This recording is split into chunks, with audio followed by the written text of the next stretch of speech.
सर्वांना शबात शलोम आणि शबातच्या शुभेच्छा. शलोम सर्वांना, शांती असो सर्वांबरोबर. प्रभू तुम्हा सर्वांना आशीर्वाद देव. आणि आपण सर्वजण, आपल्याला माहिती आहे की प्रभूचे निवडलेले लोक आहोत आपण, आणि आपण सर्वजण त्याच्या सैन्याचा भाग आहोत, आपण त्याचे शिष्य आहोत. आणि ह्या सर्व ज्या गोष्टी आहेत आपल्याला अगोदरच माहिती आहेत, आणि म्हणून आपल्याला एक सैनिक जो असतो, जो चांगला एक शिष्य आहे, एक सैनिक आहे चांगला, त्याची कामगिरी काय असते की त्याच्यासाठी सर्वात, मी ह्याच्यातला काही भाग, मी आज जे बोलणार आहे त्याच्यातला काही भाग यूथ मीटिंगमध्ये ऑलरेडी घेतला होता मी, परंतु तरीसुद्धा मी सांगणार आहे. तर एक चांगलं सैन्य ते असं सैन्य असतं की जे आपल्या शत्रूला चांगल्या पद्धतीने ओळखत असतात, बरोबर ना.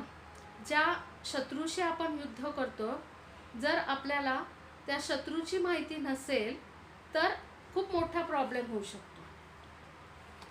कोणतीही व्यक्ती, जे सैनिक आहे, कुठल्याही देशाचं सैन्य असू द्या, तर त्यांना एक गोष्ट माहिती असणं गरजेचं असतं की आपला शत्रू काय आहे, शत्रूकडं कशा प्रकारचे हत्यारं आहेत, कशा प्रकारचे गोष्टी आहेत, तो कशा पद्धतीने युद्ध करतो, त्यांची युद्धाची जी पद्धत आहे ती माहिती असती, ते वापरणारी शस्त्रसामुग्री आणि ते कशा प्रकाराने त्यांची जी युद्धनीती असती त्याचा अभ्यास करण्यात येतो. त्यांच्याकडचे जे सैनिक आहेत ते कशा प्रकारचे आहे, त्या दुसऱ्या देशाचा जो राजा आहे किंवा त्यांचा जो सेनापती आहे तो कसा आहे, त्याची विचारसरणी काय आहे, ह्या सर्व गोष्टींचा अभ्यास केल्याच्या नंतर आणि मग ते लोक ठरवत असतात की आपण मग आता त्या समोरच्या व्यक्तीबरोबर कशा पद्धतीने युद्ध करायचं आहे, आपल्या शत्रूला कशा पद्धतीने सामोरं जायचं त्याची तयारी ते करत असतात. आपण सुद्धा सर्वजण जे आहोत एका आत्मिक युद्धामध्ये आहे. प्रभूचे आपण निवडलेले ख्रिस्ती असे सैनिक आहोत.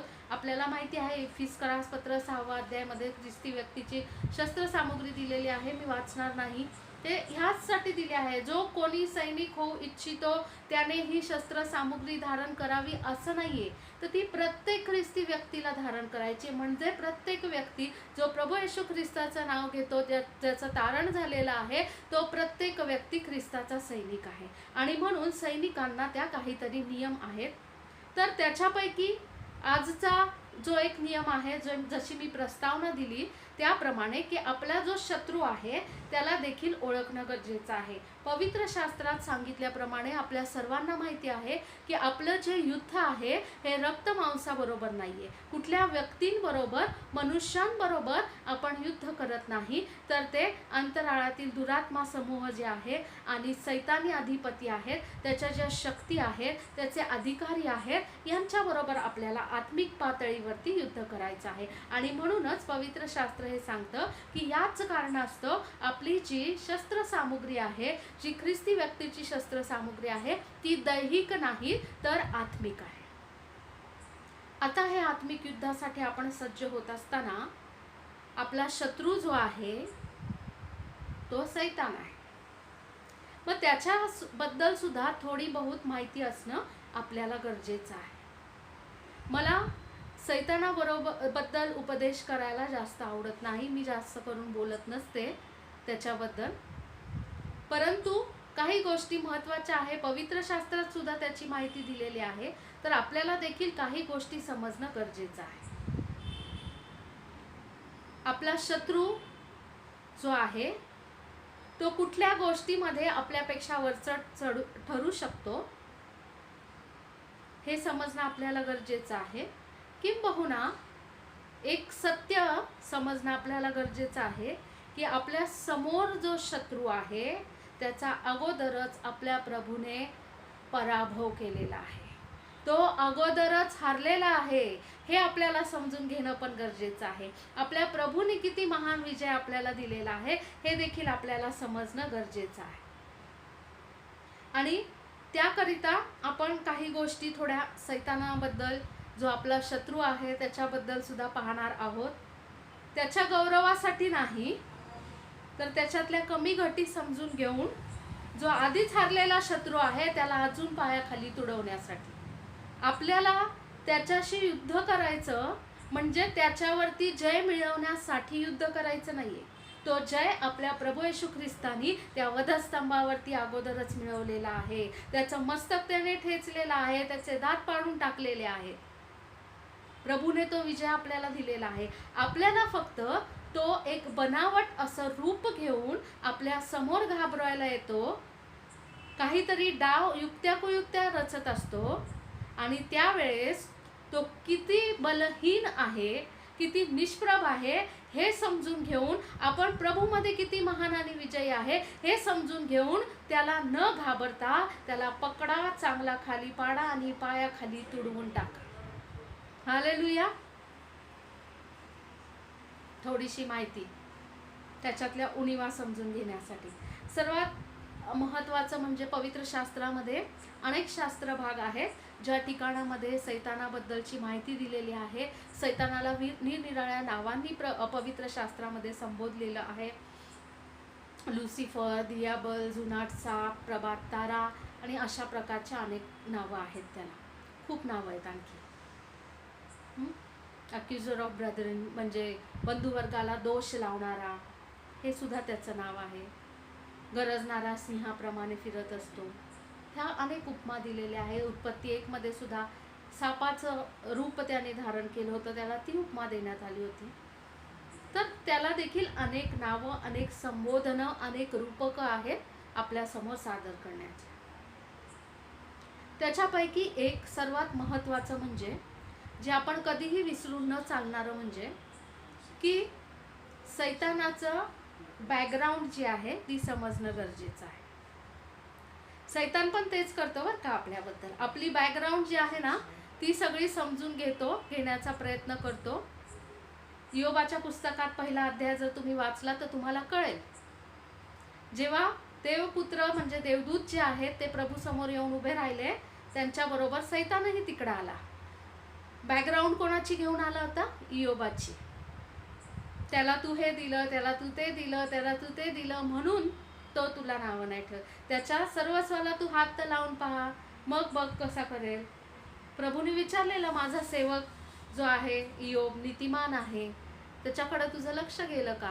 त्यावेळेस त्यांनी इयोबाची बॅकग्राऊंड प्रभूला सांगितली होती.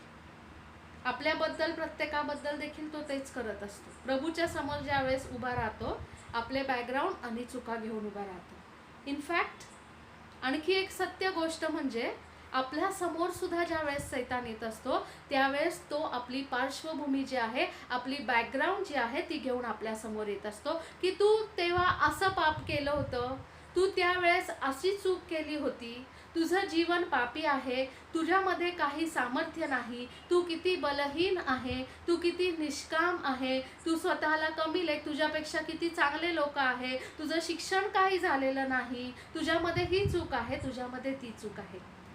प्रत्येक वेळेस ज्या पण व्यक्तीला कधी निराशेचा अनुभव होत असतो, ज्यांना निराशेचा आत्म्याने ग्रासण्यात येतं, त्या व्यक्तींच्या जीवनामध्ये ही गोष्ट फार मोठ्या पद्धतीने कार्य करते. सैतान त्यांना त्यांची बॅकग्राऊंड जी आहे, त्यांची पार्श्वभूमी आहे, त्यांचं अगोदरचं जीवन आहे, जीवनात काय काय घटना घडून गेलेल्या आहेत त्या नकारात्मक पद्धतीने सांगत राहतो, आणि मग ते व्यक्ती जे आहे ते हळूहळू निराश होत राहतं जर त्याची वाणी ऐकली तर सैतानाची, आणि स्वतःला कमकुवत समजायला लागतं. आज देखील त्याच्या युद्धाचा हा एक डावपेच आहे, आणि हा डाव तो प्रत्येकावरती आजमावत असतो, प्रत्येक विश्वासणाऱ्या व्यक्तीबद्दल. अरे तू आज एवढी प्रभूची सेवा करती, पण तुझं तर जीवनात हे पाप आहे, तू ते पाप केलं, तू ती चूक केली, तुझं हे चुकलं. प्रियांनो, मला आज तुम्हाला एक गोष्ट सांगायची आहे. लक्षात ठेवा, ज्या वेळेस तुम्हाला निराश करण्यासाठी हा जो सैतान आहे, हा अशा गोष्टी, तुमची नकारात्मक पार्श्वभूमी, तुमचा पास्ट जे आहे, तुमचा भूतकाळ घेऊन नकारात्मकरित्या तुमच्या समोर उभा राहील, त्या प्रत्येक वेळेस त्याला आठवण करून द्या त्याच्या फ्युचरची, त्याच्या भविष्याची, की सैताना, आमचा जो भूतकाळ होता तो आमच्या प्रभू येशू ख्रिस्ताच्या पवित्र रक्ताद्वारे धुण्यात आलेला आहे. आम्ही पश्चाताप करण्यामुळं तो आमच्यापासून नाहीसा करण्यात आलेला आहे. पण तुझा भविष्यकाळ लक्षात ठेव, तुझ्यासाठी अग्नीचं सरोवर राखून ठेवलेला आहे. आमच्यासाठी आमच्या प्रभूने स्वर्गाच्या राज्याची स्थापना केलेली आहे, त्याला जाणीव करून द्या.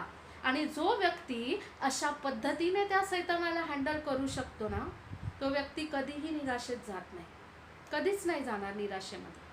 कधीच नका जाऊ देवाच्या लोकांनो निराशेमध्ये. आपण मोल देऊन विकत घेतलेले लोक आहे, त्याच्या दृष्टीने आपलं जीवन अतिशय अनमोल आहे प्रियांनो.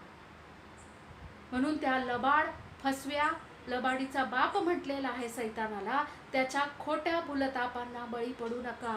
पवित्र आत्म्याच्या सामर्थ्याने सज्ज व्हा, त्याच्या पवित्र वचनातून समजून घ्या. सैतानाला प्रत्येक वेळेस जेव्हा समोर टाकल त्याचा भविष्य काळ जो आहे, त्याचं फ्युचर जे आहे त्याची आठवण करून द्या. तू काहीही केलं तरी तुझ्यासाठी तेच राखून ठेवलेलं आहे अग्नी सरोवर, कायमसाठी तिथेच जायचं आहे. तुझ्या कार्याचा अंत होणार आहे, पण आमच्या प्रभूच्या कार्याचा कधी अंतच होत नाही. त्याची प्रीती आणि दया ही युगानुयुग आहे, त्याची कृपा युगानुयुगची आहे, त्याची शांती आणि आनंद सार्वकालिक आहे, कारण आमचा प्रभू सार्वकालिक आहे. ह्याचीच त्याला आठवण करून द्या. असा पळ काढल ना, फिरकणार नाही परत तुमच्याकडे, खरंच सांगते मी.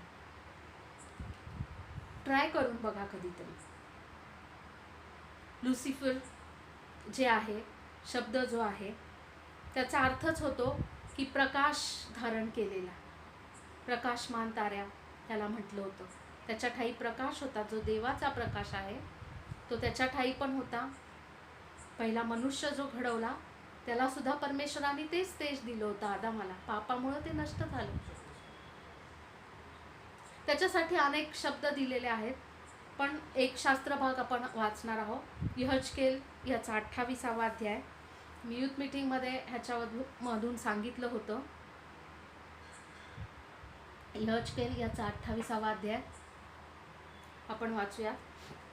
11व्या वचनापासून ते 19व्या वचनापर्यंत जी माहिती दिलेली आहे त्याच्यामध्ये लुसिफर, सैतान, जो दैदिप्यमान तारा आहे ज्याला खाली टाकण्यात आलं, त्याच्याबद्दल माहिती दिलेली आहे.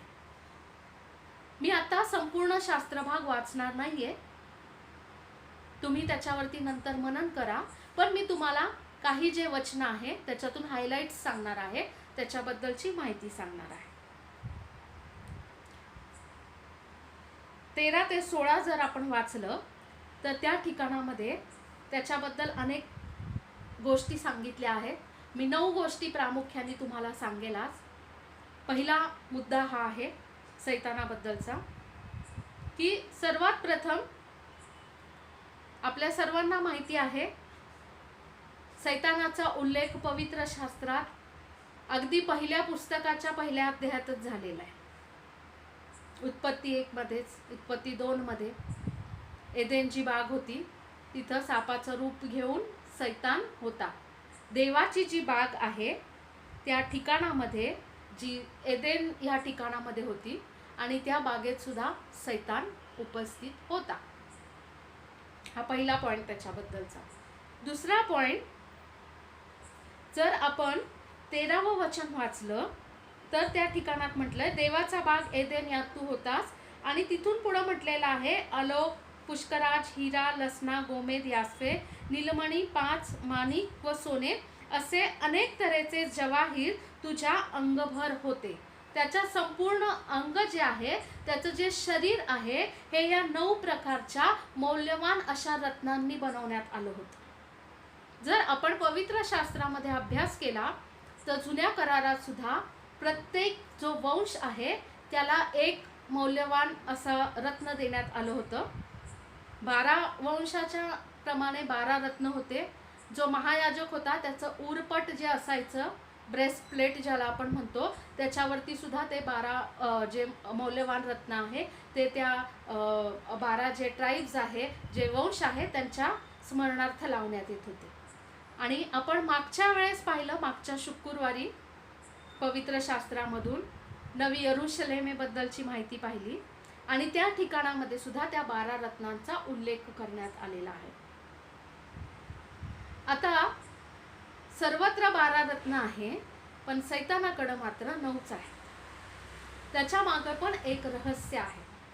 उत्पत्तीचा जर पहिला अध्याय आपण वाचला आणि त्याचं पहिलं जर वचन आपण वाचलं तर त्या ठिकाणामध्ये म्हटलेलं आहे की प्रारंभी देवाने आकाश व पृथ्वी ही निर्माण केली, हे म्हटलेलं आहे. मराठी भाषांतरामध्ये आकाश म्हटलेलं आहे, इंग्लिशमध्ये वाचलं तर हेव्हन्स अँड अर्थ असं म्हटलेलं आहे. स्वर्ग म्हटलेलं आहे, हेवन म्हटलेलं आहे, आणि पृथ्वीची निर्मिती केली. मग दुसरं वचन जे आहे ते आणि पृथ्वी आकाश विरहित व शून्य होती आणि देवाचा जो आत्मा आहे तो जलांवरती तळपत होता, असं त्या ठिकाणामध्ये सांगितलेलं आहे. हे जे पहिलं वचन आणि दुसरं वचन आहे याच्यामध्ये अनेक वर्षांचा गॅप आहे प्रिय.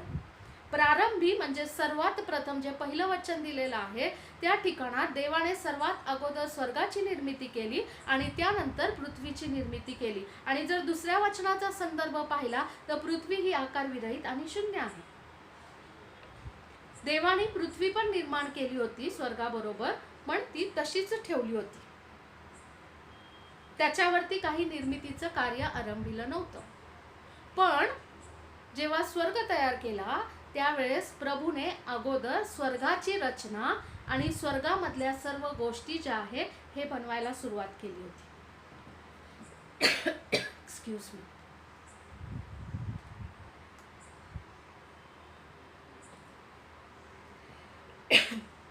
आपण जर पवित्र शास्त्रामध्ये वाचलं तर जे दिव्यदूत आहे ते सुद्धा परमेश्वराने निर्माण केलेले आहे. दे आर क्रिएटेड बीइंग्स म्हटलेलं आहे, निर्माण केलेले असं त्यांना म्हटलेलं आहे. जेव्हा स्वर्ग निर्माण केला तेव्हा तिथलची व्यवस्था पाहण्यासाठी प्रभूचं जे नेमलेलं कार्य आहे ते सिद्धीस नेण्यासाठी वेगवेगळ्या उद्देशाने वेगवेगळे दिव्यदूत असे निर्माण केले. त्या दिव्यदूतांवरती अधिकारी दिव्यदूत पण निर्माण केले प्रभू. आणि काही जे मुख्य दिव्यदूत होते आपल्याला माहिती आहेत ते, त्याच्यापैकी काही नावं सांगते, कॉमन जे आहेत सर्वांना माहिती असतात. गॅब्रियल जर आपण पाहिलं तो निरोप देणारा देवदूत आहे. निरोप देणारे अनेक देवदूत, पण त्यांचा मुख्य जो आहे तो गॅब्रियल आहे. आणि त्याच्याद्वारे संदेश प्रभूने दिला. जुन्या करारात नवीन करारात अनेक ठिकाणी गॅब्रियलच्या द्वारे संदेश देण्यात आलेला आहे. त्याने दर्शन दिलं, देवाचा दूत प्रगट झाला आणि तो मनुष्याशी बोलला. नवीन करारातलं गॅब्रियल बद्दलचं सर्वांना माहीत असलेलं अतिशय फेमस असं जे कॅरेक्टर आहे ते म्हणजे प्रभू येशू ख्रिस्ताने जिच्या उदराच्या द्वारे जन्म घेतला त्या मरियेबद्दलचं आहे. तिला सुद्धा दिव्यदूताने दर्शन देऊन प्रभूचा निरोप कळवला होता. किंवा ज्यावेळेस प्रभू येशू ख्रिस्ताचा जन्म झाला त्यावेळेस रानामध्ये रात्री मेंढपाळ जे आहे ते आपले मेंढरं राखीत होते आणि त्यावेळेस तिथं देवदूतांचा थवा प्रगट झाला आणि ते देवाची स्तुती करत होते, निरोप घेऊन आले होते. त्यानंतर युद्ध करणारे देवदूत सुद्धा आहेत, वॉरियर एंजल्स. त्यांचा मुख्य जो आहे तो मिखाएल आहे. दानिएलच्या पुस्तकात आपण वाचतो, जे सर्वांना माहिती असलेलं उदाहरण, आणि अनेक संदर्भ आहेत. तसंच प्रभूचं जे कार्य आहे स्वर्गामधलं त्या सर्वांवरती त्याने एक देवदूत आणखी नेमला होता, सैतान, लुसिफर. आणि तो सर्व जे कामगिरी आहे तिथं चालली होती त्याच्यावरती देखरेख करत होता. स्वर्गामध्ये जी नवी यरूशलेम प्रगटीकरणात सांगितले उतरून येणार आहे त्याचं सुद्धा काम स्वर्गामध्ये चाललं होतं. देवाने जेव्हा स्वर्ग बनवला त्यावेळेस स्वर्गात अगोदरच सर्व गोष्टींची स्थापना केली होती. म्हणूनच वारंवार ज्यावेळेस देव निरनिराळ्या कालखंडात त्याच्या सेवकांशी बोलला त्यावेळेस त्यांनी स्वर्गातल्या गोष्टी प्रकट केल्या. उदाहरणार्थ मोशेला सुद्धा प्रभूने निवास मंडपाची रचना सांगितली, किंवा दाविदाने आधी उद्देश किंवा हेतू असा ठरवला होता की देवाचं मंदिर बांधायचं, पण देवाने सांगितलं तुझ्या हातून रक्तपात झालेला आहे, तुझा मुलगा आहे, शल्मोनाच्या द्वारे मंदिर बांधण्यात येईल. आणि हे जे आराखडा जो आहे तो कुठल्या मनुष्याचा स्वतःच्या डोक्याचा, मनुष्याच्या डोक्याचा आर्किटेक्चर नव्हतं त्याच्यामध्ये. आराखडा तो प्रभूने दिलेला होता. आपल्याला माहिती आहे निवास मंडपाचा पण आपण अभ्यास केला होता, त्यावेळेस आपल्याला माहिती की प्रभूने जे जसं सांगितलं तसं केलं. जे स्वर्गामध्ये आहे त्याची प्रतिमा प्रभूने पृथ्वीवरती दिली होती. आणि म्हणून जेव्हा नवी यरूशलेमेचं सुद्धा काम चाललं होतं, अनेक गोष्टींची कामं चालली होती स्वर्गामध्ये, त्यावेळेसच त्याचं बांधकाम करत असताना सैतानाच्या मनामध्ये गर्व उत्पन्न झाला. सर्व काही मीच करतो, मी इतका सुंदर आहे, माझ्याकडे इतकं सामर्थ्य आहे, आणि प्रभूचं सिंहासन तर काय अद्भुत आहे, पण मी माझं सिंहासन त्याच्यापेक्षा उंच करेन. हा गर्व त्याच्या मनामध्ये उत्पन्न झाला.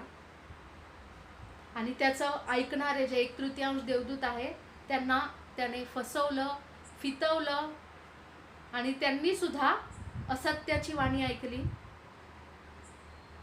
जे खोटं त्यांच्या समोर सादर करण्यात आलं त्याच्यावरती विश्वास ठेवला, आणि सरतेशेवटी सैतानाबरोबर ते 1/3 देवदूत यांना सुद्धा खाली टाकण्यात आलं. ही गोष्ट आपल्याला माहिती आहे. त्यावेळेस नव्या यरुशलेमेचे फक्त 9 पाये झाले होते तयार.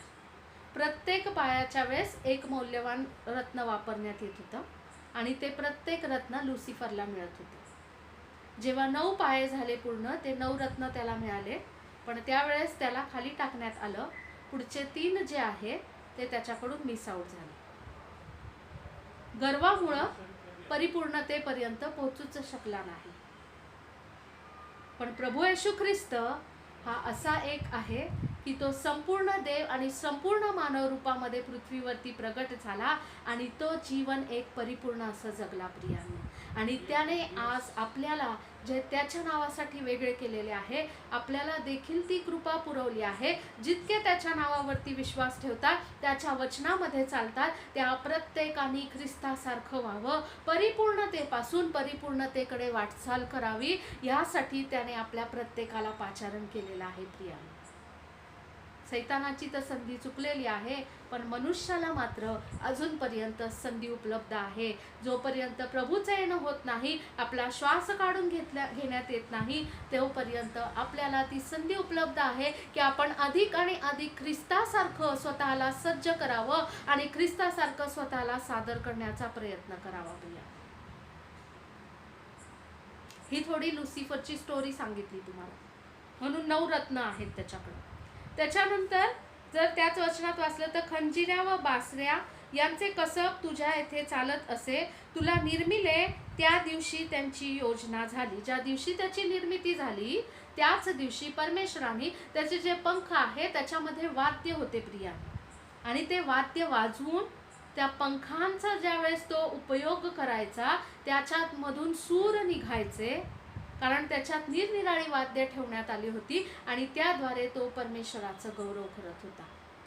आज देखील सैतान त्याला मिळालेलं हे जे कसब आहे, त्याला निर्मिती केली त्याची, त्याच वेळेस त्याला हे जे वरदान मिळालेलं आहे, त्याला हे जे वाद्यांचं ज्ञान मिळालेलं आहे, आज देखील त्याचा उपयोग करत आहे. लोकांना भरकटवणारं, देवाच्या सानिध्यापासून दूर नेणारे आणि सैतानी प्रकारचे सर्व प्रकारचं जे जगिक प्रकारचं संगीत आहे, त्याच्याद्वारे मनुष्याला भरकटवण्यासाठी आज देखील सैतान त्याचा उपयोग करत आहे. म्हणून तर प्रभू येशू ख्रिस्तानी योहान 4 मध्ये ज्यावेळेस बोलत होता शमरोनी स्त्री बरोबर, त्यावेळेस त्याने तेच म्हटलं की परमेश्वर कोणाचा आता शोध घेत आहे, आत्म्याने आणि खरेपणाने त्याची आराधना करणाऱ्यांचा. कारण वाद्यांच्या द्वारे आणि कौशल्याच्या द्वारे आराधना करणारा एक होता, पण त्याला गर्व आल्यामुळं तो फेल झालेला आहे. आता मात्र आत्म्याने आणि खरेपणाने आराधना करणाऱ्यांचा प्रभू शोध करत आहे. कदाचित आपण वाद्य वाजवू शकत नसेल, कदाचित आपला आवाज तेवढा सुरीला नसेल, कदाचित संगीताची कोणाला जाण देखील नसेल, परंतु ज्या वेळेस तुम्ही आत्म्याने आणि खरेपणाने पवित्र आत्म्याच्या द्वारे आलेले शब्द खऱ्या अंतःकरणापासून सादर करता, ते प्रभू मान्य करतो प्रियांनो. आणि अशाच लोकांचा तो शोध घेत आहे. अनेकांच्या ठाई त्याने ते कसब सुद्धा ठेवलं आहे, ते कौशल्य ठेवलं आहे की ते चांगल्या प्रमाणामध्ये संगीत जे आहे, वाद्य आहेत, गीत गाणं ह्याचा देखील उपयोग करतील. पण ती मनुष्याची शेवटी चॉईस असती. काही लोक जगिक गोष्टींसाठी उपयोग करतात, काही लोक प्रभूच्या स्तुतीसाठी आणि गौरवासाठी उपयोग करतात. आणि काही लोक जे आहे जे कोमट प्रकारातले असते ते दोन्ही प्रकाराने उपयोग करतात, जगिक गोष्टींसाठी पण आणि देवाच्या गोष्टींसाठी पण. आपल्याला आत्म्याने आणि खरेपणाने प्रभूची आराधना करायची आहे. सैतानाचं हे देखील एक हत्यार आहे, हे देखील त्याचा एक डाव आहे प्रियांनो. Rock music, hard rock music आजचा तो विषय नाही, पण कधीतरी मी घेणार आहे. ह्या सर्व गोष्टी सैतानी आहेत प्रियांनो. जगाचं जे संगीत आहे हे प्रभूपासून नाही, त्याच्यात प्रभूची स्तुती आराधना होत नाही आणि ते ऐकल्याने आणि ती गीतं गायल्याद्वारे आपण प्रभूशी जोडले जात नाही प्रियांनो. जगाचे जे विचार आहे, ज्या भावना आहेत, त्याचा अतिरेक मनुष्याच्या जीवनामध्ये वाढीस लागतो. एक पवित्रता आहे, त्याचं देवाचं जे पावित्र्य आहे, परमेश्वराकडे आकर्षित होणं जे आहे, त्याला समर्पण करणं जे आहे, ते जगिक संगीताच्या द्वारे कधीच होत नाही. सैतानाचं एक काय म्हणतात गनिमी कावा, छुपा हत्यार आहे, ते आपल्याला समजून घेणं गरजेचं आहे. तू पाखर घालणारा अभिषिक्त करूब होतास, ती तुझी तशी योजना केली होती. तू देवाच्या पवित्र पर्वतावर होतास, तू अग्नीप्रमाणे झगझगणाऱ्या पाषाणातून हिंडत असे. बघा, अग्नीप्रमाणे झगझगणाऱ्या पाषाणातून हिंडत असे. आता इथं मात्र एक गोष्ट आहे, स्वर्गात ज्या वेळेस होता, प्रभूची सेवा ज्या वेळेस करत होता, त्या अग्नीसारख्या पाषाणातून हिंडत असे, फिरत होता अग्नीसारख्या पाषाणातून, तरी देखील त्याला काहीही होत नव्हतं, त्याचं अस्तित्व त्या ठिकाणात होतं. परंतु ज्या वेळेस तो देवाच्या सानिध्यापासून दूर झालेला आहे, त्याने पाप केलेलं आहे, मनुष्य जातीला पापाच्या मार्गापर्यंत नेत आहे, तो परमेश्वराचा आता शत्रू जणू काय बनलेला आहे, त्यावेळेस ती आग देखील त्याची शत्रू बनली आहे, कारण त्याचा शेवट जो आहे तो अग्नी सरोवरातच होणार आहे प्रिया. आपल्या सुद्धा जीवनात प्रभू निरनिराळ्या प्रकारची आग देत असतो, अग्नी परीक्षा असतात. पवित्र आत्म्याची जी अग्नी आहे त्याच्याद्वारे आपल्या जीवनाचं शुद्धीकरण प्रभू करत असतो.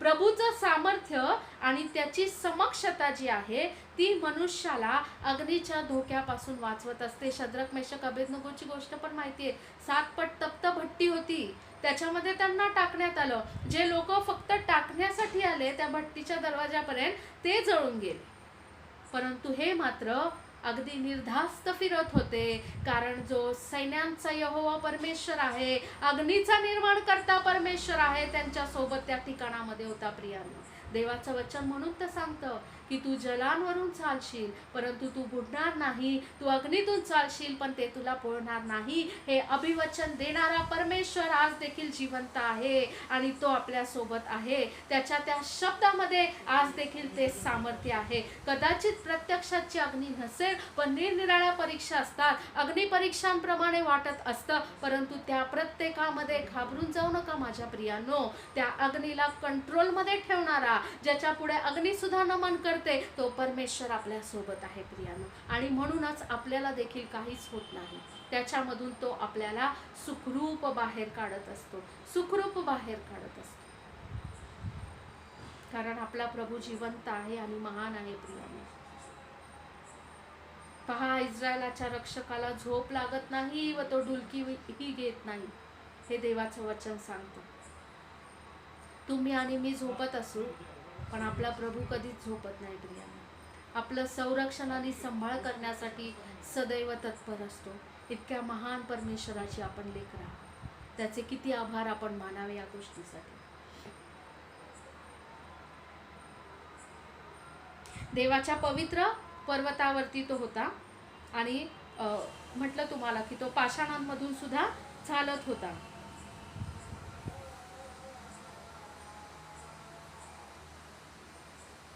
तुला निर्माण केल्या दिवसापासून तुझ्या ठाई अधर्म दिसून येऊपर्यंत तुझी चाल चलवणूक यथायोग्य होती.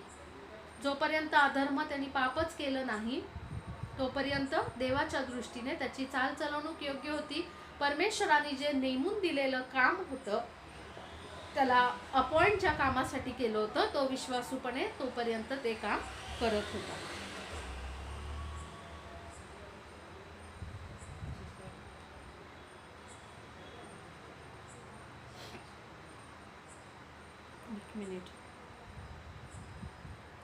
तुझा व्यापार मोठा असल्यामुळे तुझ्या हृदयात अपकार बुद्धी शिरून तू पातक केले, म्हणून मी तुला भ्रष्ट समजून परमेश्वराच्या पर्वतावरून लोटून दिले.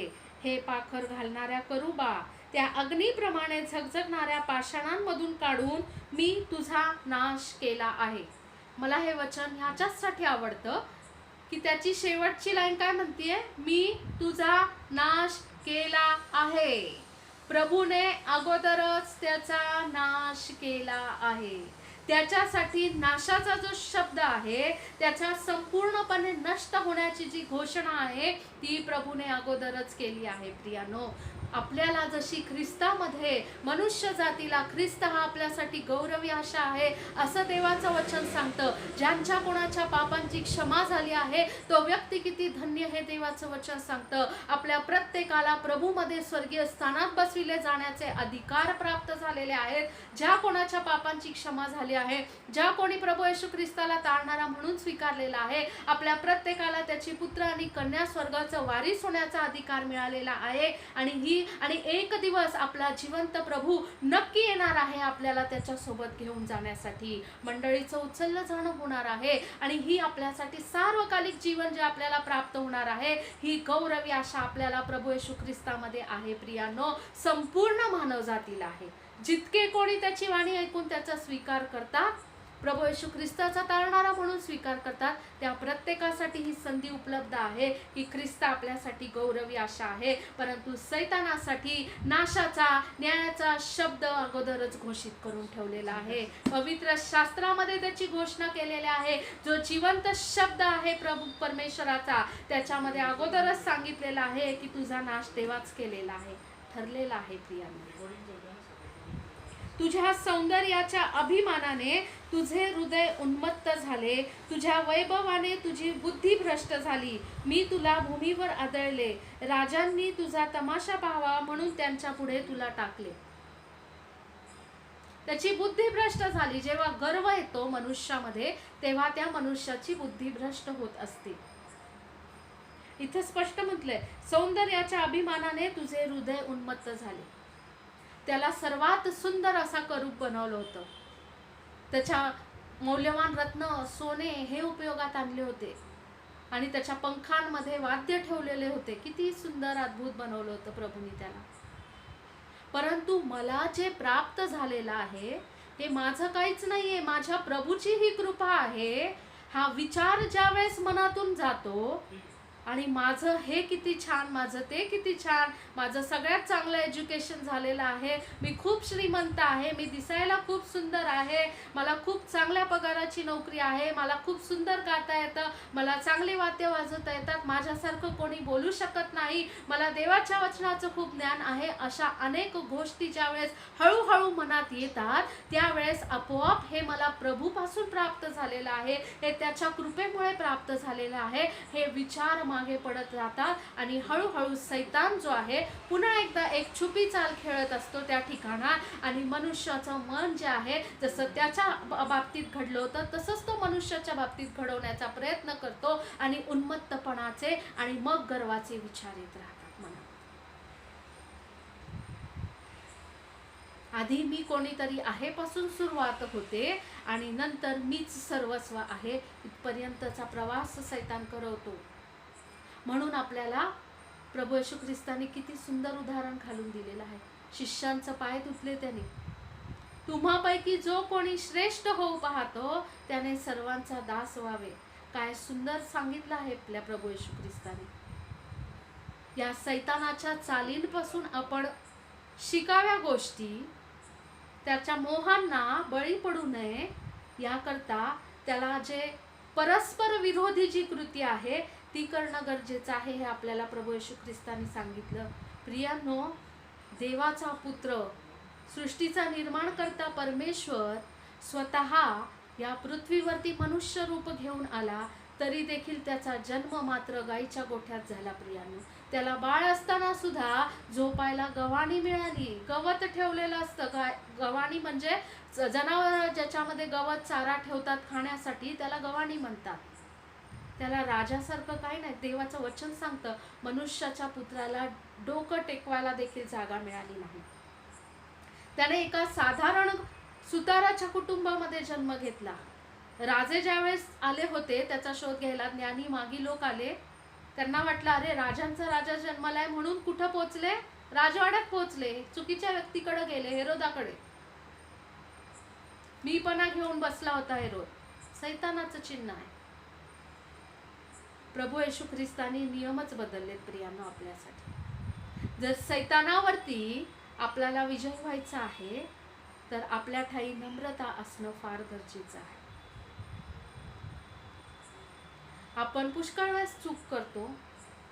समोरचा व्यक्ती ज्यावेळेस आपल्याशी वाईट वागत, जे पण काही वागत असेल, त्यावेळेस आपण अपेक्षा काय ठेवतो की त्यांनी नम्र असावं, त्यांनी प्रीती दाखवावी. पण आपण कशा प्रकाराने प्रतिसाद देतो, आपण काय वागतो, यामध्ये आपण स्वतःची नम्रता तपासत असतो का? माझ्या ठाई किती प्रीती आहे हे मी तपासत असते का? याचं मला आत्मपरीक्षण आज करणं गरजेचं आहे. प्रत्येकासाठी आहे, आपल्या प्रत्येकासाठी आहे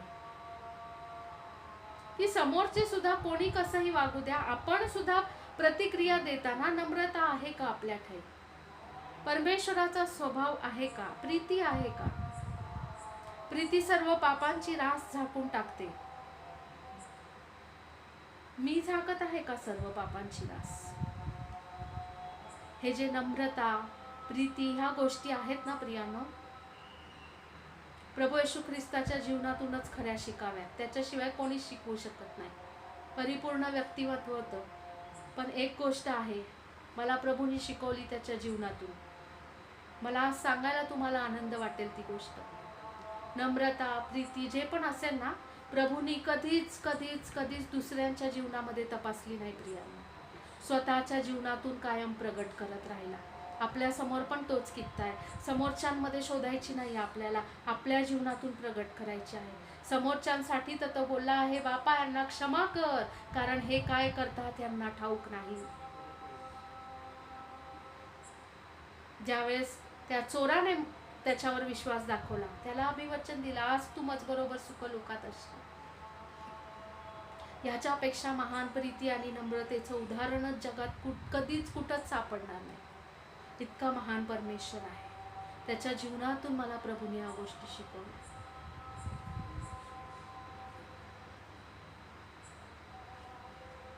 त्याचं जे सौंदर्य होतं त्यामुळं त्याच्या ठाई जो आहे गर्व असा उत्पन्न झाला, असं देवाचं वचन सांगतं.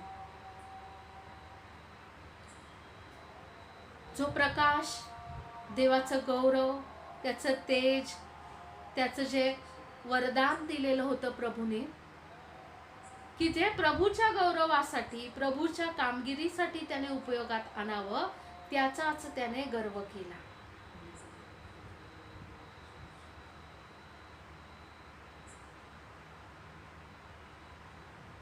आपण 14 आणि 16 जर वचन वाचले, 2 ठिकाणामध्ये त्याचा उल्लेख करूब असा करण्यात आलेला आहे. करूब जे आहे ते देवदूतांमधले सर्वात श्रेष्ठ देवदूत आहेत. तुझ्या पंखांच्या छायेने हे पाखर घालणाऱ्या करूबा असं सुद्धा म्हटलेलं आहे त्याला. त्याचे पंख जे होते ते पाखर घालणारे होते. आपण पाहतो, अगोदर पाहिलेला आहे निवास मंडपाच्या अभ्यासाच्या वेळेस, कराराचा जो कोश आहे, जो परमपवित्र स्थानात ठेवण्यात येत होता, त्याच्यावरती 2 करूब असायचे आणि ते देखील त्यांच्या पंखांच्या द्वारे, ते जे मधलं दयासन आहे त्याच्यावरती त्यांच्या पंखांची छाया करत होते. थोडक्यात काय, जे करूब आहे त्यांचे पंख आहे ते पसरतात आणि परमेश्वराचं जे तेज आणि गौरव आहे ते आतमध्ये त्यांच्या समावलेलं असतं. त्याच्यावरती ते पाखर घालतात. जो परात्पराच्या गुप्तस्थळी बसतो तो सर्व समर्थाच्या सावलीत राहील. तेच सांगितलेलं आहे. त्याच्या पंखांच्या सावलीबद्दल म्हटलेलं आहे की त्या सावलीच्या आतमध्ये, त्या पंखांच्या आतमध्ये दयासन होतं की जिथं परमेश्वराचं तेज आणि गौरव होतं. स्वर्गामध्ये सुद्धा तीच गोष्ट होती. आणि जे परमेश्वराचं तेज पृथ्वीवरती जे सोन्याचा बनवायला लावला होता त्यांना, त्याच्यावरती करूब बनवायला लावलेले सोन्याचे होते, पंख सोन्याचे होते त्यांचे. परमेश्वराचं तेज मात्र खरं होतं. आणि स्वर्गातला जो करूब होता जो त्या पंखांच्या छायेवरती करत होता तो सैतान होता. बघा किती सुंदर आणि किती चांगलं महान कार्य दिलं होतं, परमेश्वराच्या गौरवात सदैव राहण्याचं.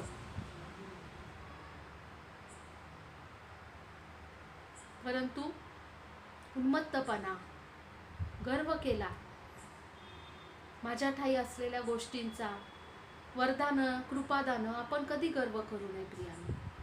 आपल्या न कळत कधी सैतान आपल्याला कुठं रसातळाला पोचवल आपल्याला कळत नाही. त्याची सुरुवात खूप छोट्या छोट्या थोडक्या गोष्टींमधून होत असते.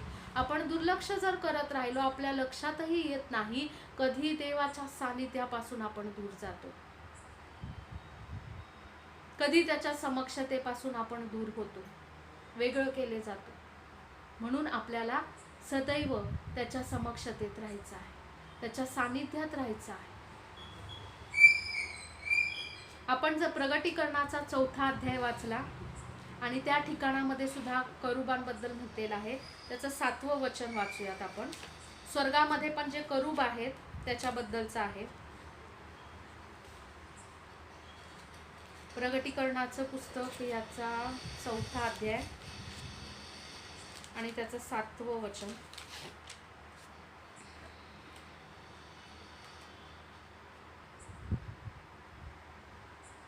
मी 6व्या वचनापासून वाचते.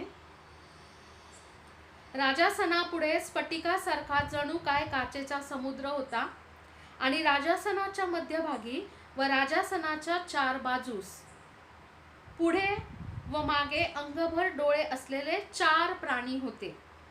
पहिला प्राणी सिंहासारखा, दुसरा गोऱ्यासारखा, तिसरा माणसांच्या तोंडासारखा व 4था प्राणी उडत्या गरुडासारखा होता.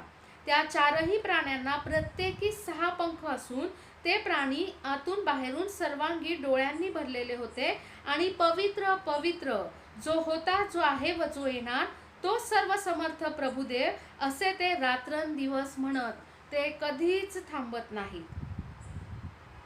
राजासनावर बसलेला जो युगानयुग जिवंत आहे, त्याचे जेव्हा जेव्हा ते प्राणी गौरव, सन्मान व उपकार स्तुती करतात, तेव्हा तेव्हा ते 24 वडील राजासनावर जो बसलेला त्याच्या पाया पडतात, जो युगानयुग जिवंत त्याला नमन करतात आणि आपले मुकुट राजासनापुढे ठेवून म्हणतात, हे प्रभू आमच्या देवा, गौरव, सन्मान व सामर्थ्य यांचा स्वीकार करावयास तू योग्य आहेस, कारण तू सर्व काही निर्माण केले, तुझ्या इच्छेने ते झाले व अस्तित्वात आले. इथे मराठी जे आपलं ट्रान्सलेशन आहे त्या ठिकाणामध्ये 4 प्राणी असा शब्द म्हटलेला आहे किंवा बीस्ट असं जे म्हटलेलं आहे. नवीन करार ग्रीक भाषेमधला जर आपण वाचला तर त्या ठिकाणामध्ये झोऑन हा शब्द वापरण्यात आलेला आहे. लिव्हिंग क्रिएचर्स, जिवंत असे प्राणी असं त्या ठिकाणामध्ये म्हटलेलं आहे त्यांच्याबद्दल. आणि यहजकेल प्रगटीकरण 4:8 पण वाचलं आपण. यहजकेल 10:14 जर आपण वाचलं त्या ठिकाणामध्ये सुद्धा करूब हा शब्द वापरला आहे. जुना करार हिब्रूमध्ये लिहिण्यात आला होता, नवीन करार ग्रीक लँग्वेजमध्ये लिहिण्यात आला, त्यामुळे शब्दांचा ट्रान्सलेशन मधला फरक पडलेला आहे. नवीन करारात प्रगटीकरणामध्ये प्राणी किंवा बीस्ट हा शब्द वापरण्यात आलेला आहे, पण तो करूबांबद्दलच म्हटलेला आहे त्या ठिकाणी. ते करूब आहे. आपला तो आजचा विषय नाही म्हणून मी करूबांबद्दलचा सर्व स्टडी देणार नाहीये, परंतु मी सांगते हळूहळू आपण गोष्टी शिकणार आहोत. सो जुन्या करारात यहजकेलनी करूब शब्द वापरला, आपण आत्ताच वाचनं वाचले. आणि नवीन करारात योहानानी प्रगटीकरणामध्ये लिव्हिंग क्रिएचर्स, जिवंत प्राणी किंवा बीस्ट आणि श्वापद अशा प्रकारचा शब्द वापरलेला आहे, पण ते सेम आहे. आणखी खूप सारे त्याला संदर्भ आहेत करूबाबद्दलचे पण मी ते सांगत नाही, आपल्याकडे तेवढा वेळ नसतो. पण ह्याच्यामध्ये एक प्रॉफिटिकल आहे गोष्ट. यहजकेल जर आपण पाहिलं तर योहान जो प्रगटीकरण ज्याला झालं, ज्यावेळेस हे प्रगटीकरण योहानाने लिहिलं त्याच्या जवळजवळ 600 वर्ष अगोदर यहजकेलाचं पुस्तक लिहिण्यात आलेलं आहे. 600 वर्ष अगोदर यहजकेल होता.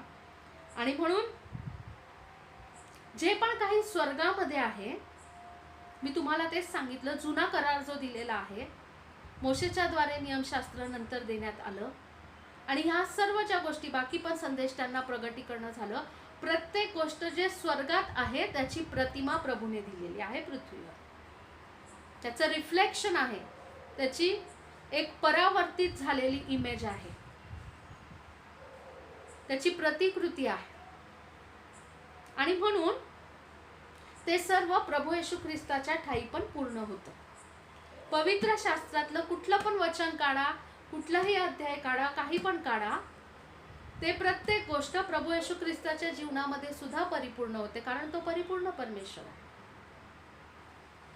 हे जे करूब आहेत 4 जे स्वर्गामध्ये आहेत ते प्रभू येशू ख्रिस्ताचं प्रतीक म्हणून ठेवण्यात आलेले त्या ठिकाणामध्ये. जर आपण त्यांचे 4 आता जे वाचले प्रगटीकरण 4:7 मधले प्राणी, तर त्यांचे 4 प्रकाराने वर्णन केलेलं आहे. एक म्हणजे सिंहासारखं म्हटलेलं आहे, एक म्हणजे गोरा म्हटलेला आहे. गोरा म्हणजे ऑक्स, किंवा ऑक्सला काय म्हणतो आपण, बैल जो असतो ना, बैलाचं जे पिल्लू जे असतं ना त्याला गोरा म्हणतात. मोठा झाल्यावरती तो बैल होतो.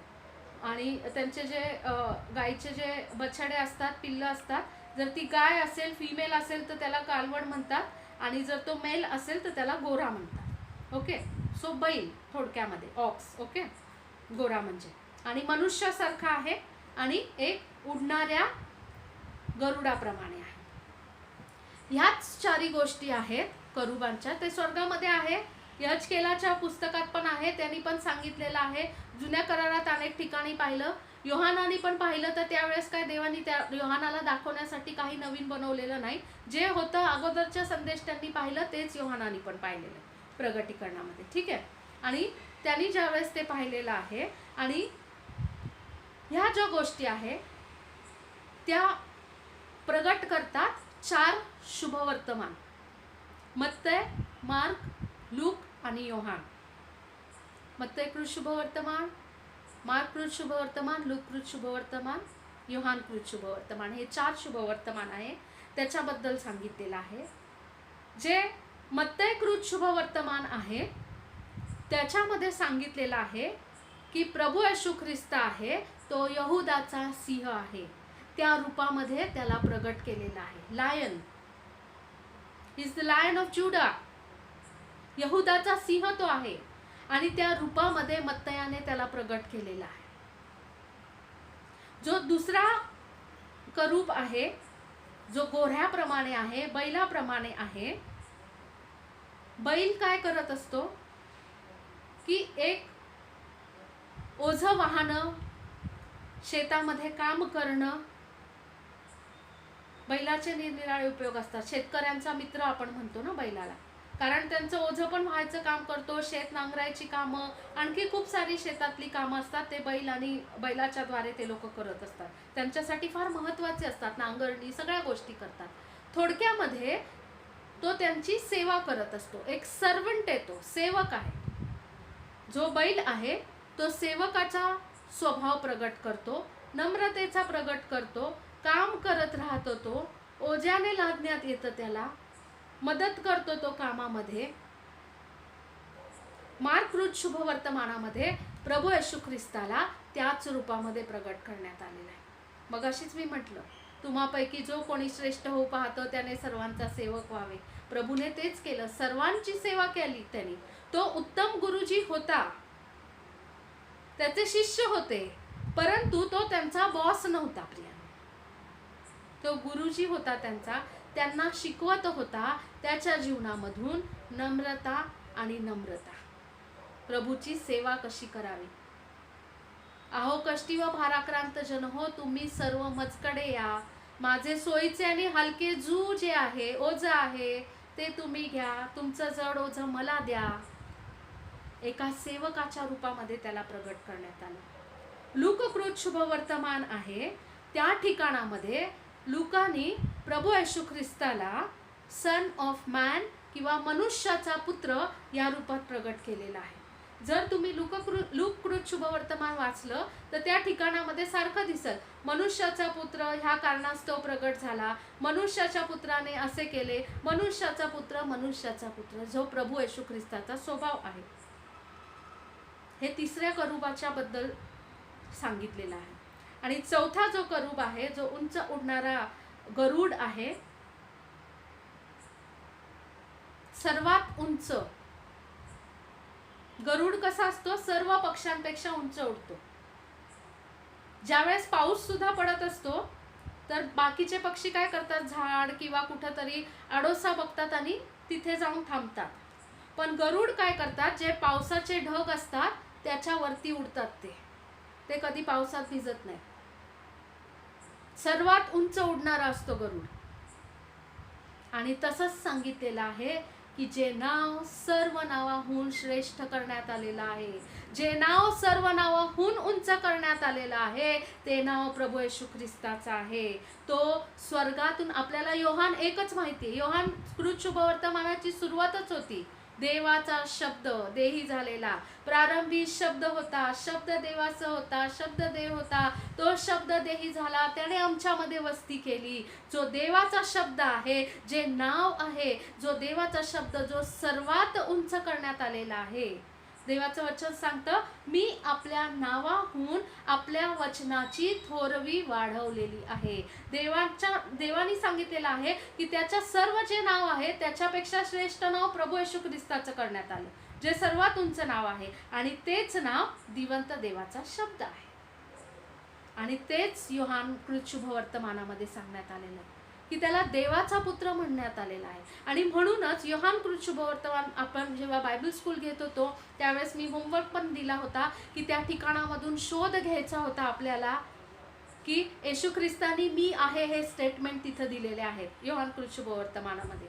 मी जगाचा प्रकाश आहे, मी जीवनाची भाकर आहे, मी जिवंत पाणी आहे, मार्ग सत्य व जीवन मी आहे, अनेक ज्या गोष्टी आहेत, मी उत्तम मेंढपाळ आहे, मी खरा द्राक्षवेल आहे, माझा बाप माळी आहे, जे पण स्वतःबद्दलचं प्रगटीकरण आहे, जे सर्वात उंच आहे, ज्याच्यासारखं कोणी होऊ शकत नाही, जो एकमेव आहे, ते स्वतःबद्दलचं सर्वात उत्कृष्ट देवाचं पुत्राचं जे प्रगटीकरण आहे ते योहान कृत शुभवर्तमानामध्ये प्रगट झालेलं ते उंच उडणाऱ्या गरुडाप्रमाणे आहे. आणि देवाचं वचन सांगतं,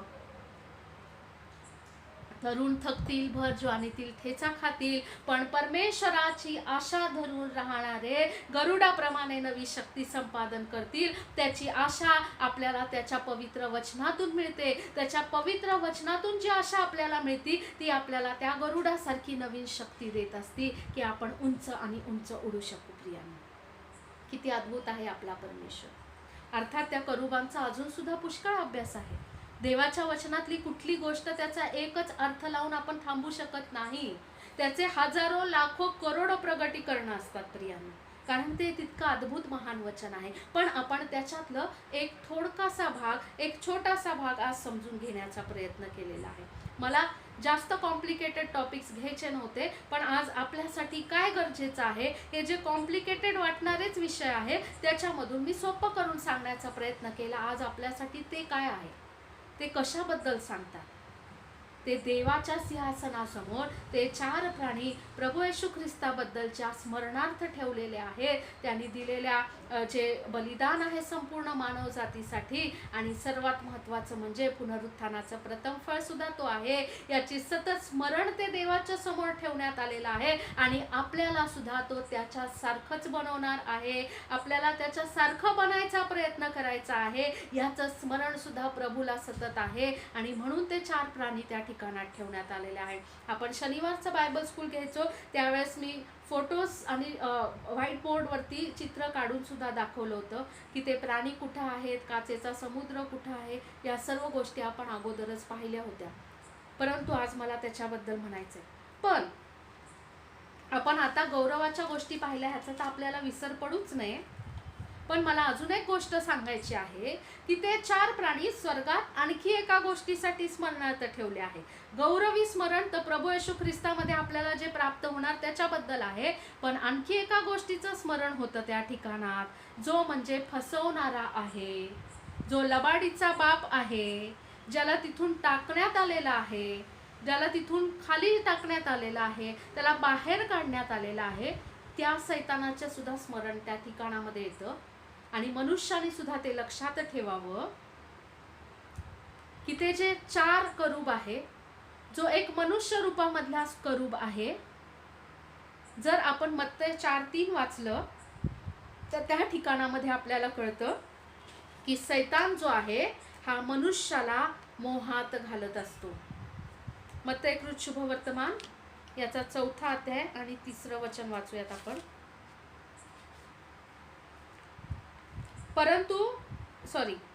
तेव्हा परीक्षक त्याच्या जवळ येऊन म्हणाला, तू देवाचा पुत्र आहेस, पुत्र म्हटलेला आहे, तर ह्या धोंड्याच्या भाकरी व्हाव्या अशी आज्ञा कर. परंतु त्याने म्हणजे येशू ख्रिस्ताने उत्तर दिले, मनुष्य म्हटलेलं आहे, केवळ भाकरीने नव्हे तर परमेश्वराच्या मुखातून निघणाऱ्या प्रत्येक वचनाने जगेल असा शास्त्रलेख आहे. मनुष्याला सैतान नेहमी मोहामध्ये टाकत असतो, देवाच्या विरोधात जाऊन कार्य करायला भाग पाडत असतो. पण त्याच मनुष्याला त्या मोहावरती विजय मिळवण्यासाठी देवाचं वचन दिलेलं आहे. हे आपल्याला प्रभू येशू ख्रिस्तानी, जो पुन्हा मनुष्याचा पुत्र रूपात त्या ठिकाणात होता, त्यानेच सांगितलेलं आहे. प्रियांनो, ही गोष्ट समजून घ्या, अद्भुत आहेत ह्या गोष्टी. सैतानाने तीच गोष्ट केली जी त्यांनी एदेन बागेत केली होती. हे फळ दिसायला सुंदर आहे, खाण्याचा मोह घातला येशू ख्रिस्ताला, पण तिथं फळ नाही, धोंड्याची भाकर कर सांगितलं. खाण्याच्याच गोष्टी शेवटी, भाकर आणि फळ. त्या ठिकाणात जो मनुष्य होता आदाम, हवा फसली, तिच्यामुळे आदाम फसण्यात आला. पण प्रभू येशू ख्रिस्त आहे, तो परिपूर्ण देव आहे, प्रत्येक मोहावर विजय मिळवणारा परमेश्वर आहे. आणि म्हणून त्याने त्याच्यावरती तिथं विजय मिळवला देवाच्या वचनाच्या द्वारे. प्रत्येक मोहावर विजय देवाच्या वचनाच्या द्वारे मिळतो, हे त्यांनी सांगितलं. त्याच्यानंतर सिंह, प्रभू येशू ख्रिस्ताला यहूदाचा सिंह म्हटलं आहे. सैतान नेहमी डुप्लिकेट करतो, कुठं मागं राहत नाही. तर 1 पेत्र 5:8 वाचूयात आपण.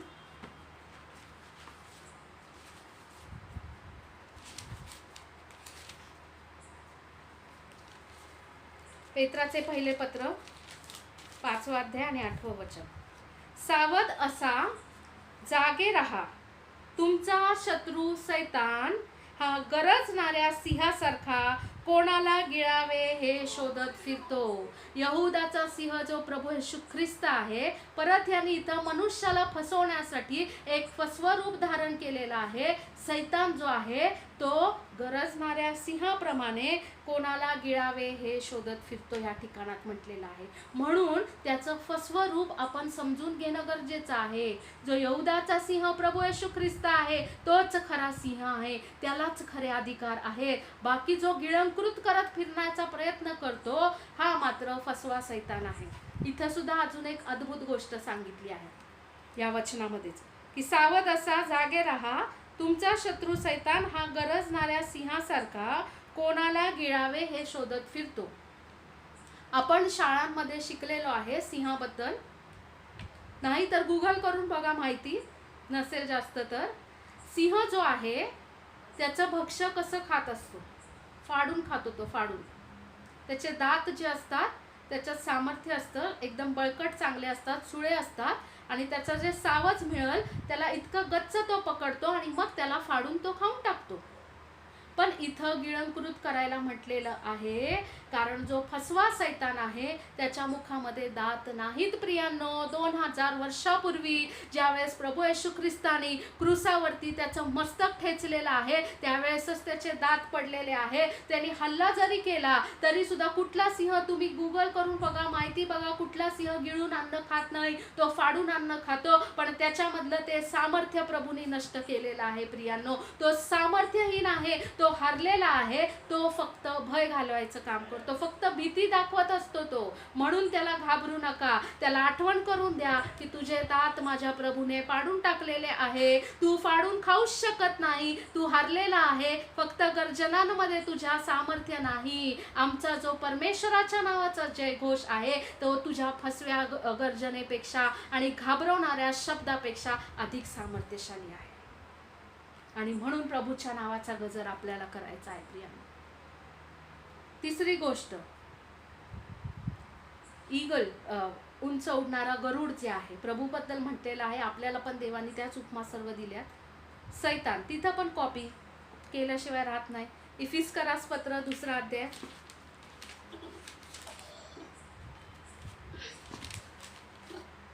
इफिस्करास पत्र 2 अध्याय.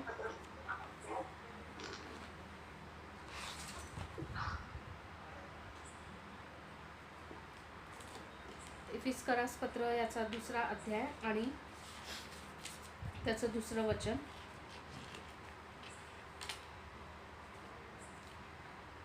पहिल्या वचनापासून वाचते. तुम्ही आपले अपराध व आपली पातके यामुळे मृत झालेले होता. त्या पातकांमध्ये तुम्ही पूर्वी चालत होता, अर्थात या जगाच्या रहाटीप्रमाणे अंतरिक्षातील राज्याचा अधिपती म्हणजे आज्ञा मोडणाऱ्या लोकात आता कार्य करणाऱ्या आत्म्याचा अधिपती याच्या धोरणाप्रमाणे चालत होता. आपण पाप करण्याच्या अगोदरच्या गोष्टी आहे. पाप करत होतो जेव्हा पापी जीवन जगत होतो, प्रभूमध्ये येण्याच्या अगोदर पश्चाताप आणि येशू ख्रिस्ताच्या रक्ताद्वारे आपली पाप धुतली जाण्याच्या अगोदरच्या बद्दल म्हटलेलं आहे. पण या ठिकाणात 2 वचनात म्हटलंय अंतरिक्षातील अधिपती, आकाशामध्ये फिरणारा अधिपती. जसा गरुड उंच उडतो त्या आकाशात असतो, तसा हा पण आता तिथं आकाशामध्ये आहे अधिपती. परंतु प्रभूमध्ये अधिक सामर्थ्य आहे. तो फक्त अंतरिक्षातला जरी अधिपती असला तरी प्रभूने आपल्याला हे सामर्थ्य दिलेलं आहे की आपण पृथ्वीवर बसून ज्या ठिकाणामधून प्रभूचं नाव घेईल ना, त्या ठिकाणामधून अंतरिक्षातील सुद्धा त्याचं सामर्थ्य आणि राज्य मोडकळीस येतं. एवढे सामर्थ्य आणि अधिकार प्रभू येशू ख्रिस्तामध्ये तुम्हाला मला प्रत्येक विश्वासणाऱ्यांना प्रभू येशू ख्रिस्ताच्या नावामुळे आणि त्याच्या पवित्र रक्ताच्या द्वारे आणि पवित्र आत्म्याच्या सामर्थ्याद्वारे प्राप्त झालेले आहे. घाबरू नका. अंतरिक्षात कुठं किती उडायचंय तेवढं उडू द्या. त्याला खाली पाडायला सामर्थ्य असलेलं जे सामर्थ्य आहे, जो तुमच्यामध्ये आहे, तो पवित्र आत्मा ह्या जगामध्ये जो आहे त्या सैतानापेक्षा श्रेष्ठ आणि महान आहे. प्रियांनो, या वचनावरती विश्वास ठेवा. तिथं पण कॉपी, डुप्लिकेट. 4, मी म्हटलं तुम्हाला, बैल जो आहे त्याला आपण जोताला लावतात, त्याला ना नांगरणीला लावतात बैलासारखं. तसा सैतान काय करतो? यशायाचा 10 अध्याय आणि 27 वचन वाचूयात आपण.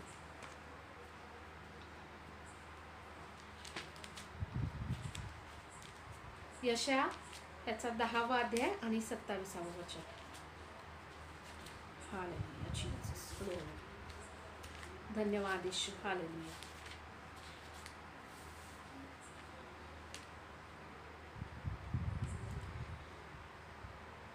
त्या समय असे होईल की तुझ्या खांद्यावरून त्याचा भार व तुझ्या मानेवरून त्याचे जू निघेल आणि तुझ्या पुष्टतेमुळे ते मोडून जाईल. मनुष्य जो आहे इस्रायलासाठी दिलेला आहे हे अभिवचन.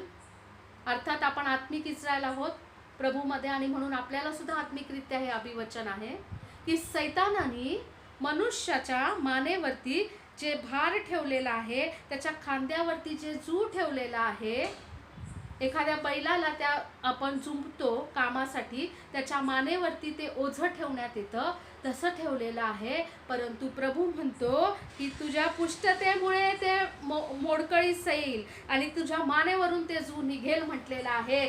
जो मनुष्याचा पुत्र आहे, जो प्रभू येशू ख्रिस्त आहे, तो प्रगट झाला जेणेकरून सैतानाची आणि अंधकाराची कृत्य नष्ट व्हावी. आज जर त्या प्रभूला आपण स्वीकारलेला आहे आपल्या जीवनामध्ये, तर सैतानाचं जे जू आहे ते मोडकळीस आलेलं आहे. प्रभूचं जे हलकं आणि सोयीचं जू आहे, तुम्हापैकी जो कोणी माझा शिष्य होऊ पाहतो त्याने दररोज आपला वधस्तंभ घेऊन मला अनुसरावे. त्याचा वधस्तंभ घेऊन त्याच्या मागे चालण्याचं, त्याचा आज्ञापालन करण्याचं जू आपल्या मानेवरती आलेलं आहे. जे सैतानाचं होतं, जे अंधकारापर्यंत नेत होतं, प्रियांनो, सैतानाच्या इच्छेप्रमाणे जे जू आपल्याला त्या पापाकडे आणि नरकाच्या वाटेकडे घेऊन जात होतं, प्रभू येशू ख्रिस्ताच्या नावात ते मोडकळीस आलेलं आणलेला आहे. आज आपल्यापैकी कोणीच त्या बंधनाच्या, त्या जुवाच्या, त्या जोखडाच्या आधिपत्याखाली नाही. प्रभूने ते मोडकळीस आणलेलं आहे. आपण तर त्याचा वधस्तंभ, आपण दररोज आपला वधस्तंभ घेऊन त्याचे शिष्य म्हणून दररोज त्याच्या पाठीमागे चालत आहे.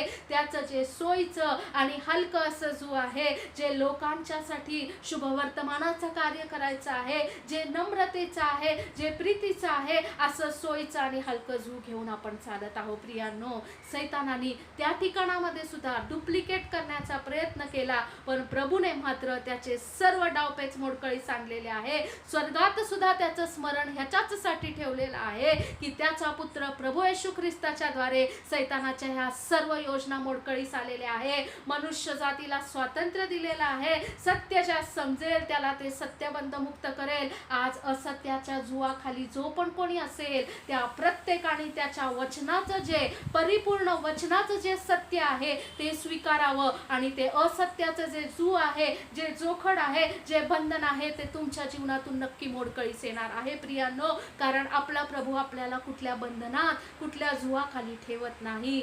सत्य तुम्हास समजेल आणि सत्य तुम्हास बंधमुक्त करेल. आज ते बंधमुक्ताचं जे सामर्थ्य आहे ते आज देव आपल्या प्रत्येकाच्या जीवनामध्ये मोकळं करो. आपल्या प्रत्येकाला तो त्या सामर्थ्याने भरो. प्रियांनो, देवाचं जे गौरव आहे ते एकेकाळी त्याचं संरक्षण करायला जो पंखांचा उपयोग करणारा करूब होता, त्याच्या पापांमुळे तर त्याचा नाश झालेला आहे. पण आज तुमच्यासाठी आनंदाची बातमी सांगते की तुमचं शरीर हे जिवंत देवाचं मंदिर आहे, हे तुम्हास ठाऊक नाही काय? देवाचा आत्मा तुमच्या ठाई वस्ती करतो. आज त्याचं गौरव जे आहे हे आपल्या ठाई ठेवलेलं आहे. त्या गौरवावरती पाखर घालण्यासाठी त्याने आज तुमची आणि माझी निवड केलेली आहे की ज्या ठिकाणामध्ये आपल्या अंतःकरणामध्ये त्याचं सिंहासन, त्याचं दयासन प्रस्थापित होईल, ज्याच्यावरती त्याचं गौरव आणि तेज उतरून येईल, तो आधी आपल्याशी बोलेल, आपल्याद्वारे अनेकांशी बोलेल. ते गौरव आणि तेज आपण स्वतः प्रथम आपल्या जीवनात अनुभवू आणि आपल्या जीवनाद्वारे अनेकांना त्या गौरवामध्ये, त्या तेजामध्ये आपण घेऊन जाऊ. हे सामर्थ्य पवित्र आत्म्याच्या द्वारे आपल्या प्रत्येकाच्या ठाई ठेवलेलं आहे. प्रियांनो, ही आपल्यासाठी किती अद्भुत गौरवाची आणि महान अशी गोष्ट आहे. त्याबद्दल आपल्या प्रभूचे जितके आभार मानावे तितके थोडकेच आहे. प्रियांनो, आणि म्हणूनच सांगते, आज सैतानाबद्दलची माहिती ह्याच्यासाठी सांगितली आहे की त्याच्या योजना समजून घ्या आणि त्याच्याबरोबर हे पण समजून घ्या की तो हरलेला आहे, त्याचा पराभव झालेला आहे. जेव्हा तुमच्या समोर उभा राहील त्याला पायदळी तुडवा, त्याला पायाखाली ठेचून टाका. प्रियांनो, कारण शांतीचा जो देव आहे तो तुम्हाला सामर्थ्य देत आहे की त्या सैतानाला तुम्ही पायदळी तुडवावं. रोमकरास पत्र 16वा अध्याय 19वे वचन वाचूयात. आपण शेवटचं वचन वाचूया.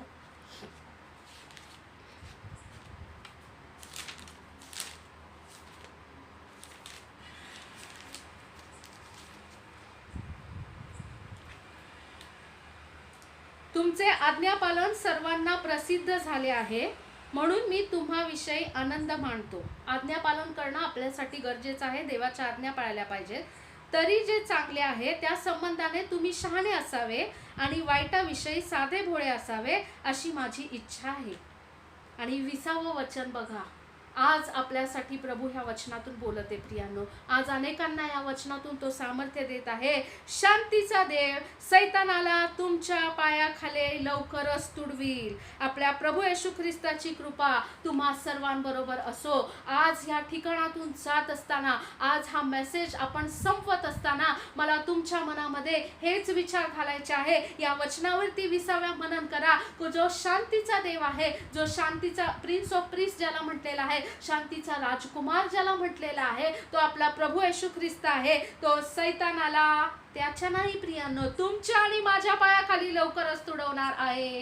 हालेलुया. कारण त्याच्या पायाखाली तुडवणं झालेलं आहे. त्याने त्याचा पराभव अगोदरच केलेला आहे. जो कोणी त्या शांतीच्या देवाच्या मागे चालतो, ज्याने कोणी त्याला धरून ठेवलेला आहे, त्याच्या समक्षतेमध्ये चालत आहे, आज त्या प्रत्येकाला प्रभू येशू ख्रिस्ताच्या नावामध्ये जो शांतीचा अधिपती आहे, जो शांतीचा देव आहे, त्याच्या नावामध्ये ते सामर्थ्य प्राप्त होत आहे की सैतानाला तो कुठल्याही रूपात तुमच्या समोर उभा असलेला असू द्या, तो तुम्हाला तुमच्या पायाखाली तुडवण्यासाठी प्रभू आज सामर्थ्य देत आहे. म्हणून उठा देवाच्या लोकांनो, उठा त्याच्या सैनिकांनो, उठा त्याचे जे निवडलेले लोक आहे, उठा, हल्ला करा, युद्धासाठी तयार व्हा, शस्त्र सामुग्री, आत्मिक शस्त्र सामुग्री धारण करा आणि जा आणि त्या सैतानाला पायाखाली तुडवा. प्रभू तुम्हा सर्वांस आशीर्वाद देव.